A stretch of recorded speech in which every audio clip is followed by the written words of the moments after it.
Hello everybody, welcome back to the video. Today in this video we're going to be doing another video on our top 10 favourite singers, and as you can tell I've had a clapped haircut. Well, it's not clapped, but it's just a bit short.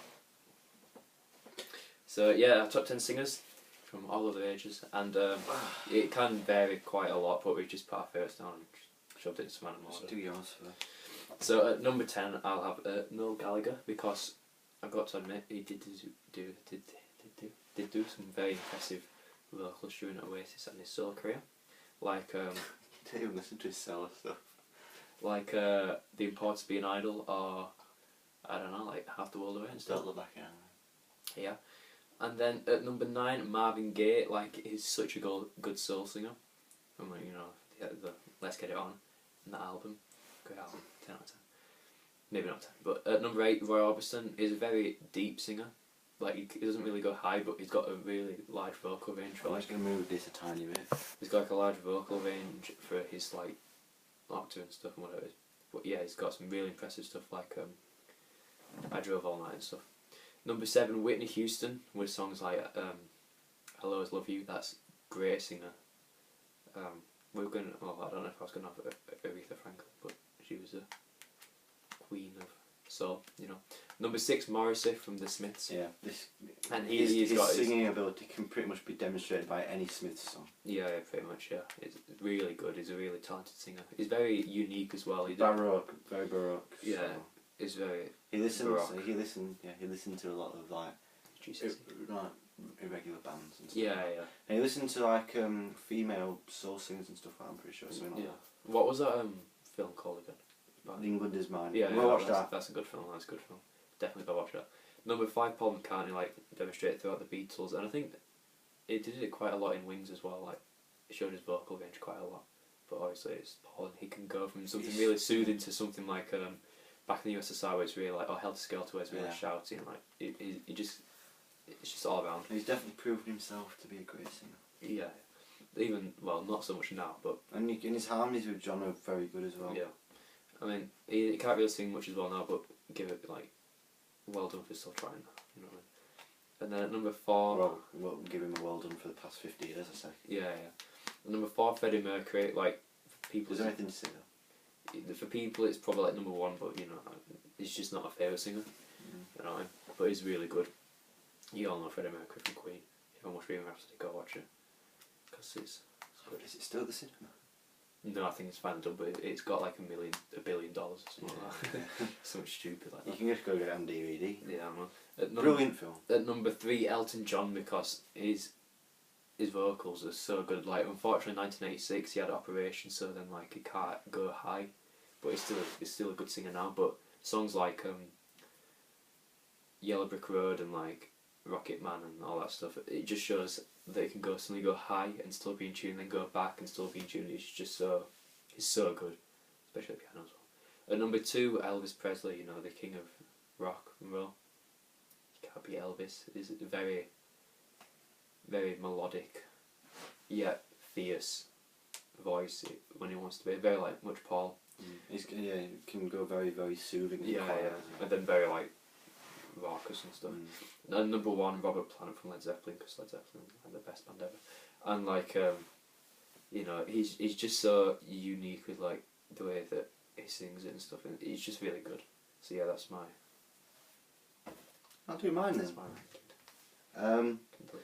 Okay, so at number 10 I have Robert Plant. I mean, I love all the singers in my list. It's really hard for me to order them, to be honest, and the order of them, bear in mind, could probably change like all the time. Yeah. But yeah, Led Zeppelin are like maybe my top 5 favourite bands. But yeah, That's pretty cool. very, very, very good singer, obviously. Very, very, very strong vocals, very strong voice. I mean, like, and especially like the debut album for Led Zeppelin really just shows off everything that they got. Great bass playing, great lead guitar, great drums, and great voice on, like, Babe I'm Gonna Leave You especially, and yeah, pretty much that. I mean, that's a great vocal performance. And like on Jimmy was explaining, I was watching this interview today, that like when you first have an album or a band, something, you've got to give the audience like something to really catch them on. That's why when Good Times Bad Times comes on, it's really like loud and like sudden, Yeah. And it gets the audience's attention. Yeah. Which When makes I first put it on vinyl, it was wow. But yeah. Number 9, Freddie Mercury. I mean, he is probably the best singer of all time. I mean, that is down to interpretation, but he's just not my favourite singer. But obviously Queen, like a legendary band, and they're very, very mainstream, and loads of people know their songs and stuff like that. But yeah, still a fantastic singer, and one of the biggest vocal ranges in music history. Number 8 for me is John Lennon. I mean, you didn't put him on. No. I still think he's a fantastic singer. I mean, some of his songs are really good. I mean, in the Beatles as well, especially like the early songs, his voice blends very well with Paul's, and also, and he's on a lot of acoustic songs. His voice is very good, and in his solo career, I mean, stuff like Woman and obviously Imagine and Mother, stuff like that. Just very, very good singer. And he's very like, John can be really fierce sometimes because he was a very angry man, obviously, so he lets a lot of his emotion to his vocals, but he can also be very soothing and very sweet vocals sometimes, like on Julia from the White Album. So very good singer, obviously. Number 7, Roger Waters from Pink Floyd. I put on Roger Waters because when he tries to sing sort of softly, that's more David Gilmour's job.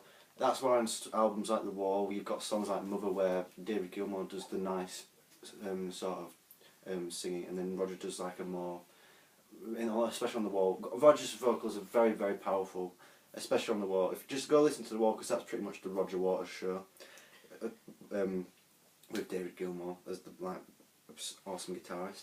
But very powerful voice. He's very, very good vocals, and it takes him a while to really make an appearance on albums like we've seen, because in the early years it was David Gilmour and Richard Wright mostly. So when Roger actually comes to sing on that Animals on the Wall, he proves himself to be a very powerful singer.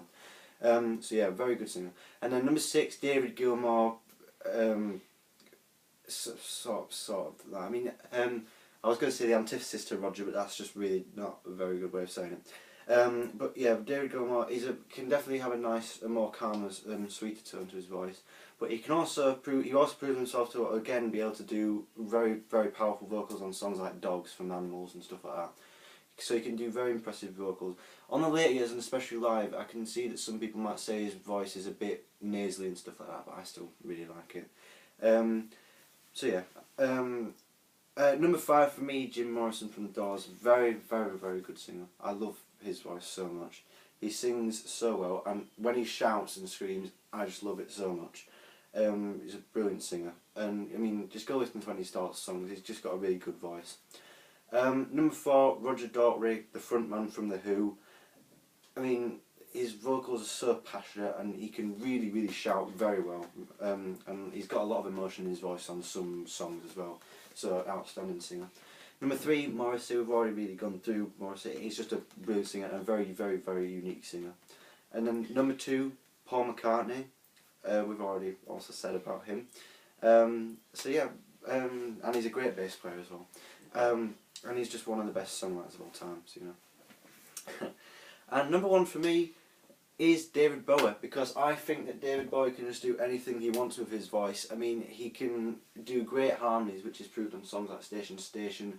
He can do such outstanding vocals on songs like Life on Mars, and he can just have really sweet vocals on a lot of songs. And also on Heroes, he can do some really good shouting vocals. I just think David Bowie is he's just such an amazing singer. I think I've always said it, he can do anything with his voice, and he's a brilliant solo artist, the best solo artist in my opinion. And across the universe.